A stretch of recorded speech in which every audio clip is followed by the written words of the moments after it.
Okay, abatula abalungi amanya nedobozi nze Jonas Saints mujukira nti programs za Fezine nga sponsoring aba Jobline Consultancy Uganda Limited. Abalwo kubanga ate batwala abantu bamwe bweru mu nsinga Dubai, Qatar, Saudi Arabia namanga malala mangi. Bayina emirimu ejenjawulo nga aba housemaids, abakola mu ba gatekeepers, ba drivers, abana bakola mu supermarkets n'emirimu emirala mingi abyetaaze basangibwa onalya Jobline Consultancy Uganda Limited. Weewaawo olunaku olwaleero show yanjawulo nnyo nti ndi ne ba superstars abakabi ate edduwa ekyasinze okubanga egenda takinga over 2023 paka maaso omubeerinde okuba music gwe baleese wanjawulo nnyo ate munyuvu nnyo kamala. Well tugenda kuba ate tuwoyayamukko nabo batubuulire erinnya lino BENTI BOYZ baalijjawa bajja batya okubanga ate bayimba ennyimba zino ensendekerevu ng'oluyimba lwa Nawancha sijja kuboogerera bingi weewaawo kambayo guno omukisa okubanga ate batotola ebisingawo abalenzi mugamba mukyantandikire nakedde ku makya Wanawancha nnyo nenkuyimbira kano akayimba nga kalungi nnyo Wanawancha nnyo Wanawancha nnyo BENTI BOYZ Africa gemanyo kuva echireka musebuka Chireka the true Chireka boys yaman kantandike luyeno bweyanjulira abatulaba amanya bampita Steve Magics agewaka majanga Steven aga stage wamu Steve Magics mbamu BENTI BOYZ Africa sure ate luyeno Emma BENTI agewaka bwire Emmanuel okuva mu BENTI BOYZ Africa yenga mufanagana kiki muli ba Luganda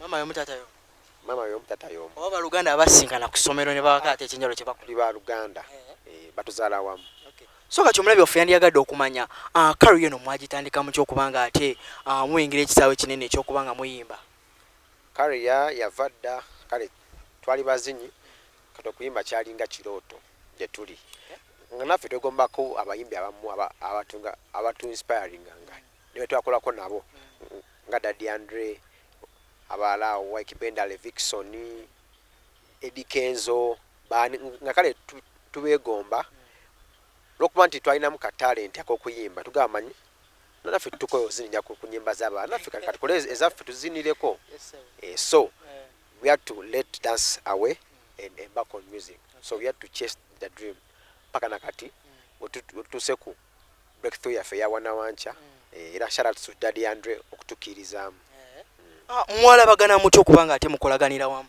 ne Daddy Andre awaffe ngaffe fe tuli ba Luganda we have been dancers seriously yeah we have done so many dance videos we have featured in so many videos okibeza Kenzo Jubilation Waikibenda Munakampala Malaika you and me just stayed kwado belo nyingi nnyo tufe tubayo biniganta Daddy Andre you and me sawo tumusangira natukizamna natuwa chance nagatsola okuyimba so till date things have been moving on well umasikana naye yabayingiriza automatically nga yagenda bamanaginga oba it was just like nti yali agezesa fe tetulina manager yenna fe tulinga family work as a family BENTI BOYZ Africa in a family then we coordinate all along ne DJ Sowebi mpola Daddy Andre is a brother, he's a blood brother, he's a big brother, and he has always believed in us, no condition, no what. We tusanga of course ngai mawagambe we were dreaming from day one, so tumuchita mukawe kiro naga mujja kujja tulabe, so we have been trying mpola till date. Sikiza mwali ba dancer nenga ate mwegomba nnyo kubanga muyimba sure so you talk about kuzina like we can dance on our music. So of course we twachogera mukama gamba yatula. So twatula mukama nakola ki nakisa mu kikolo. Yeah. Okay, kiba kizibu nnyo like dance atokuvaayo eri nayingira ensike y'okuyimba. Mwachi managing mu choba mwachi balancing mu kyakuba kyemmanyi temwali sure nti ate music will work out for you guys. How we balanced was we started doing dance songs. Benti dance, Salawata, then tugenda ndionaga kati mukyusemu. Katukole Wanawancha natwa collaboration. Because we met him around lockdown. Ibya music. Mojo ko ibya yamazina. Angamba network collaboration. It was free of charge. We just paid for the audio. Network collabo. mukama atuyamba ne tumanyisa mu media ezisinga nakuwona ye collabo gye yatuwa kale bwe twagenda ku studio ye of course yali demo then najagala so jumped on it natuwa collabo eyo so ate naffe kwaki netuddamu amaanyi tugamanyi kati tutandika okukola omuziki ogwaddala ntukola African Girl then African Girl tumpushinga so ate twali tuli awo naloga muje mu studio tukole akayimba akalala ngawo manyi studio awo vibe eze atulesewo tuyiza mu mava wana wancha kabona mawanga ninga tetunnabuuka njagala ku clarifying abatulaba baffe ku nakuwona oyo ani yali emabega wa peni eyawandika oluyimbo ife oyde twalina akayimba nga demo kati Andre ye Jesse yawandika verse in fact tete yawandika Jesse jabuzina nayimbirako buyimbizo kati jukira yali so talented Jesse yawulya vibe nasulako verse was nakuwona based on a true story or of sure it was nakuwona was based on a true story because twalina cheri wa famita Chris Pene wo muulira chali wa foyo bambinga ana vibe tuyamukawo ne lwajawo lockdown yawo soka ntubivaako so there immediately and nagamba kayimba kalungi by the way so we put our verses naga yina jabus nakubamwe ya ndoza ando mumanyi oba wandise wata wandise abanga wandise so with our verses ebintu ebyokola bwekozi so kama tuli mu kapera kana sikyayagala kuba woli wantanika wanika sing nakuko wakati Monica osana bikusingako wanika your love not take control in my life your love take na control in my life sing nakuona sing funo mulala anatomera ya nakuona ya funo mulala anatomera boy yaman wow oluyimba nga lusendeekerevu nnyo naye kakijja kyo kubanga ate wanawancha was your breakthrough guys anti munaye mukama ebintu bye bibuzaabuza ebintu bya mukama bibuzaabuza wakayimba ko kamanyi so mune mukama yasalawo era ebisinga yabikola munaye ffe tulina buyinza kyetukola kukola nnyo mukama nalondamu okay strictly about nawancha akayimba ka njite kakyaka nnyo ku TikTok okwo ku internet buli wamu nga tulaba wanawancha ani yawandika oluyimba luno ani yakola production ne video BENTI BOYZ Africa bewandika wanawancha Daddy Andre na moving verses Daddy Andre yasala wanawancha of course yeah he's a very good producer so ngena kuyimba buyimbi mbuyirekawo Daddy Andre yasalawo wanawancha obera chorus a verse konge yali verse ajifula chorus so we thank him for that and he has always been organized even our new song called ingine chamuke Daddy Andre arranged everything but rather than we did the chorus together with him so nyoba ngoli muwandisa ocha takkiriza kola nsobi ayino kwanga oyde ye elder so abayino kuyambako wogano kuyambako bowedde yeah so we write but atuyambako because twagabira ba good writer nga ye so wanawancha twamukola fengafe then he came back in the evening nateza amaonaga muteke college nifuke chorus nifuke verse aluga mude muwandike so next day we came back twakola hit song kati oluyimba nga luvudde mu studio mwawulira mu kyokulaba nga ate buli omu agenda maaso n'okubanga rhymingira ku luyimba lwammwe lwa nawancha ku TikTok na buli wamu actually ife utwavira mu studio oluyimba twali tuwulira lulungi naye nga ate ffe twali tulina akayimba ke bali bayita African Girl nga tulaba ate kamanyi osinga wanawancha naye nga buli muntu gwe tukawulirizaamu n'awuliramu agamba akayimba kamaanyi olwa style nti yali mpya ddala buli vocals buli obulimu buwanawancha nnyo kati ntugamba tukatwale kuki ku TikTok tugenda tumitinga Ivo Brenani Bamito Prince nga tuzimba ka script akatonotono nga babutekayo ku TikTok waita ennaku 2 nga buli hour tubala challenge 10 challenge 10 nga okeberayo bukeza after 1 hour tugese antwekerawo okubala netumya amasine netugamba mukama webera hit eno ebeere era banayo bwekyali abandiko tukubira amasimu mwe mwakoze hit wanawanja nenga mwali mukisuubira kugambye twali tume muno kalungi nenga tetusubira like ku blowing nnyo in a short time. Definitely. So it was good this timing. I guess it was good this timing. So kati mwafuna kukaluubirizibwa kwonna omanyi abayimbi abasinga bambi ababa bavaayo okubanga ate batuuka to the top bafunamu challenges ezenjawulo nti oluyimba abantu oddukiriza kiba kintu kizibu nnyo. So mmwe temwafuna kukaluubirizibwa oba kusomoozebwa kumala nti abantu babasabanga kasente ebintu ng'ebyo? Actually twafuna okusomoozebwa okwo kubanga buli muyimbi akuyitamu. Twafuna okusomoozebwa kubanga at the end of the day ojja mu music isuubira okusomoozebwa. Kulina obeeramu abagenda okuzaalawo abagenda okugamba tosobola abagenda okuzaalawo ennyimba zammwe even your close friends bagenda gamba temusobola abamu babakyawe mutandiko bazaalawo mumala obudde ne ffe twali focused. As long as someone is focused tekisobola kugaana kasaba okuyizira mu Mukama ne luli baddi osokikuba. So wabeerawo nga okusomoozebwa so many challenges, but good thing is we are in dance. So when we are in dance we met different people, kind of new contacts before. So wano music ngatandika music zatuyambako nti nga olaba nti bapolisi afe abasooka ffe tulinamuko nesimu ali mu bench dance ovaawo ate Andre natunyweza. It was connection. So from Andre ona abalaba kuba obusimu because of this good connection. Nenga yavene wansi mu dance nga mwe muno kusikwanga Andre abera busy nnyo. You have to convince him you can.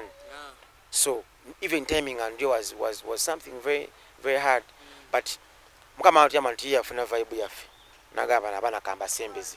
So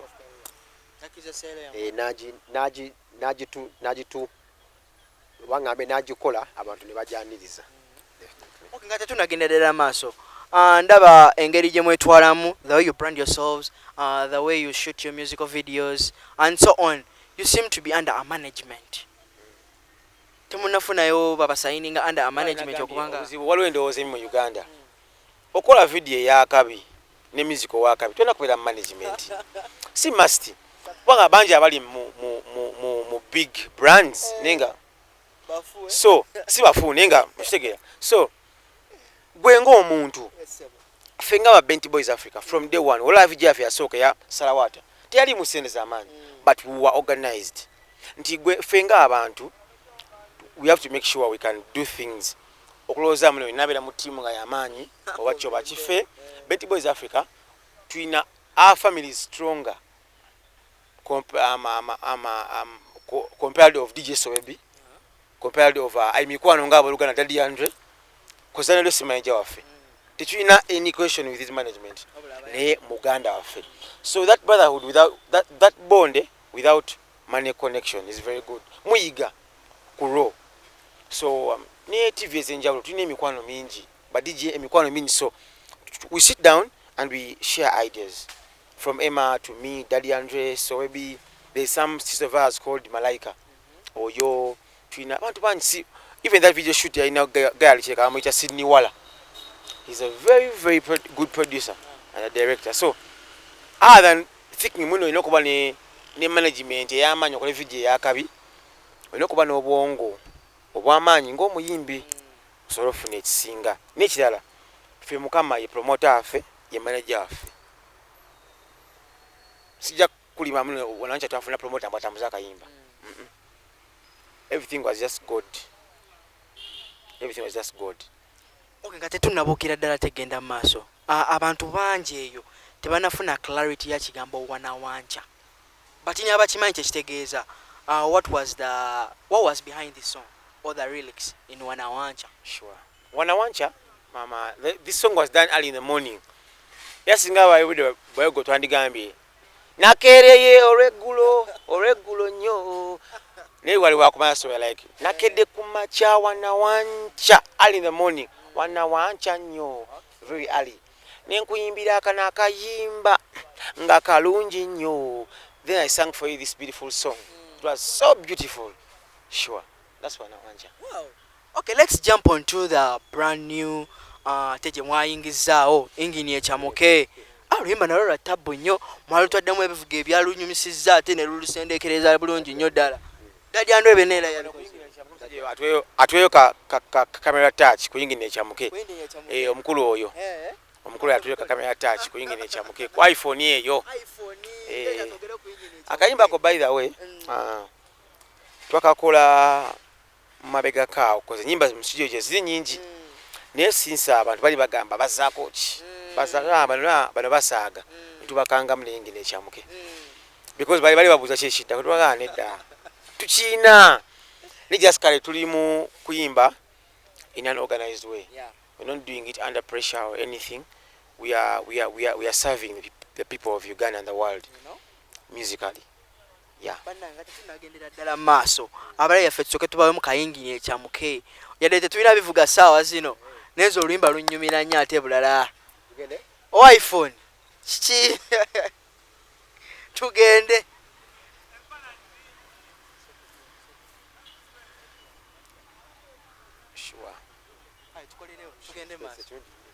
Tugende maaso.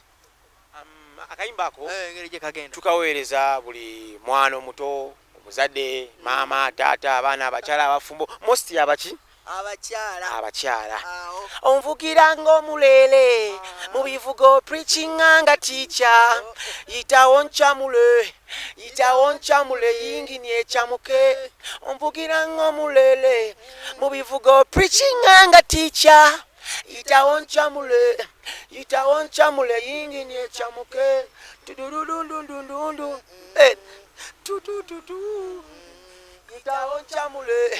yitawo ncamule yingini echamuke amangu ago. Anyway, tugende maaso oluyimba bambi lusendekerevu nnyo era Dadi Andrew yakoze ne budansi by the way yitawo ncamule yingini tamaye kuzina omulele mu bivugo preaching nga teacher yitawo ncamule yingini echamuke obuzina abaana obalabye bumalu. Anyway, Dadi Andrew still yali ku production oluyimba lyrics era mmwe bona nga muli bamaanyi nnyo tukugambye nti Dadi Andrew aligezako kuleta style mpya so kati festival yaffe yajaniriza so kati era abantu basuubire style bwetu BENTI BOYZ Africa. Okay, okutwalisa wamu ndaba nga mulina lyrical touch eyakabye oba ey'amaanyi temunagendera ddala maaso kubanga mukomposingira abayimbi banene abalala ab'enjawulo ennyimba tetunaba kutandika because naffe tukyalwana nnyo kubeera nga tulina ekisinziiro ekigumu naye if God wishes we shall share a blessing just like Andrea has done. Yeah.